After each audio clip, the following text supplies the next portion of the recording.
оңай жолы ол Zoya платформасын, сенімді, дұрыс скрининг жасайтын Zoya платформасын қолдану. Оны қалай қолданамыз? Қарапайым Zoya платформасын скачать етіп аламыз. Кез келген платформа секілді скачать етіп алғаннан кейін регистрация өтесіз. Регистрация өткеннен кейін барып, сізге керек компанияның тикерін поисқа жазасыз. Яғни, мысалы, Apple компаниясының сіз халал харамдығын тексергіңіз келіп тұр. Онда сол поиске Apple компаниясын жазып, сол Apple компаниясының жалпы Америка нарығындағы жаңағыдай тіркелген ба, соны қарайсыз, яғни NASDAQ News не болмаса USA деп тұрады.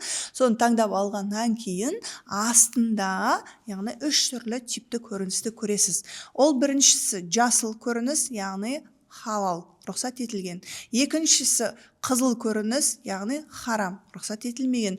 Үшіншісі сары көрініс, яғни сары жазу, ол күмәнді деген жаңа көрсеткіштер шығатын болады. Ең қарапайым жолы осы, сізге қатты бір басты ауыртып қажет емес. Жалпы осы платформаға керекті компанияңыздың тикерін салып, астындағы жазуға мән бере қоясыз. Егер сізге тереңірек сол компаниялардың қанша пайызы халал, қанша пайызы харамнан келіп тұр деген дүниені көргіңіз келсе, онда Zoya платформасына жаңағыдай тіркеліп алу керек болады платный түрде.